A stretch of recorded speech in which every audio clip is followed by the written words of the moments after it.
ગુજરાત પ્રદેશ કોંગ્રેસ સમિતિ અને રાજકોટ શહેર કોંગ્રેસ સમિતિએ જે ભાજપ વિરુદ્ધ ભ્રષ્ટાચારની મુહિમ ઉપાડી છે તે પૈકીનું આ એક છે। આ ગોકુલ હોસ્પિટલ જે વિદ્યાનગર અને મંગળા રોડ ઉપર આવેલી છે, એ લોકોએ બ્રિજ કે આપણે પુલ, જેને સાદી ભાષામાં પુલ કહીએ, બે રોડને કનેક્ટેડ કરેલો છે જે કાયદેસરના જીડીસીઆરના નિયમ મુજબ નથી।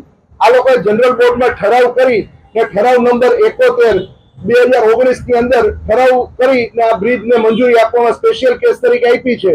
તો મારે આપણે કેવું છે કે જીડીસીઆરના નિયમ છે એ જીડીસીઆરના નિયમને ફોલો કરવાનું હોય જનરલ બોર્ડને, કે જીડીસીઆરના નિયમની વિરુદ્ધ જઈ ને કોઈ પણ કાયદાનું પાલન કરવાનું હોય।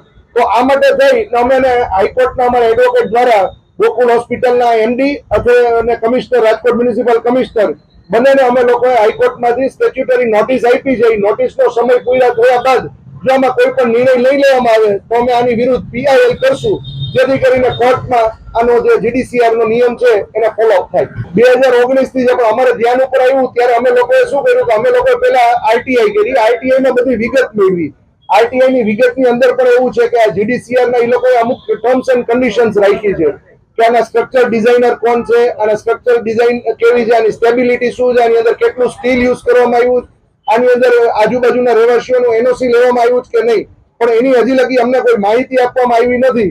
અને આ જે ચાલે છે એ જીડીસીઆર નો વિરુદ્ધ, એટલે આપણે સમજી શકીએ કે જીડીસીઆર છે એ ગુજરાત ગવર્મેન્ટે બનાવેલી એક નોર્મ્સ છે। એ નોર્મ્સને ખાલી કોર્પોરેશને ફોલો કરવાનો, પણ ટીપી વિભાગ દ્વારા કેન પ્રકારે જનરલ બોર્ડમાં ઠરાવ કરી આને પાસ કરવામાં આવ્યું છે। સંપૂર્ણ ગેરકાયદેસર છે, કારણ કે આવો બ્રિજ બનાવી જ ન શકાય। આમાં લોકોની કોઈ સેફટી નથી, કારણ કે આ બે રોડ વચ્ચે થાય અને કઈ પણ બનાવ બને તો આના માટે જવાબદાર કોણ થાય? મ્યુનિસિપલ કમિશનરને ગણીએ, સ્ટેન્ડિંગના ચેરમેનને કે મેયરને?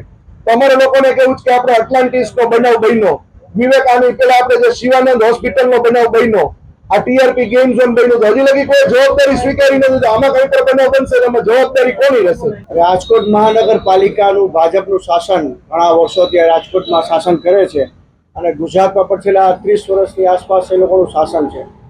આ શાસન માત્ર અને માત્ર અપરાધીઓને, ગુનાહિત પ્રવૃત્તિઓને અને ગેરકાયદેસર પ્રવૃત્તિઓ કરનારાને પ્રોટેક્શન આપતું એવું પ્રકારનું વર્તન કાયમ માટે સરકારનું રહ્યું છે।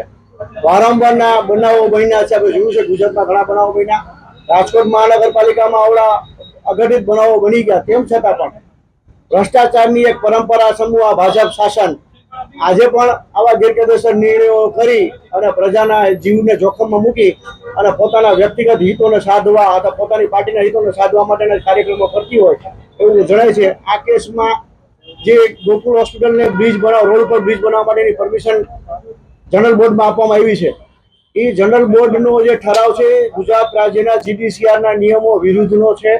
આ ઠરાવ કરવાની આ ભાજપના શાસકોને અને જનરલ બોર્ડને કોઈ સત્તા નથી।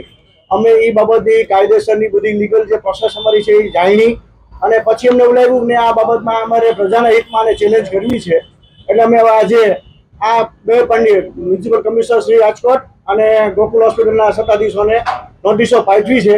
જો એનો યોગ્ય કાયદેસર જવાબ નહીં આપે તો ના છૂટકે અમારે આ ગેરકાયદેસર પ્રવૃત્તિ રોકવા માટે હાઈકોર્ટમાં જવાનું થશે અને અમે બરાબર રીતે મક્કમથી રાજકોટ શહેર કોંગ્રેસ સમિતિ અને પ્રદેશ કોંગ્રેસ ભાજપના તમામ પ્રકારના ભ્રષ્ટાચારોને દૂર કરવા માટે અને ઉઘાડા પાડવા માટે મહેનત કરી રહ્યા છે।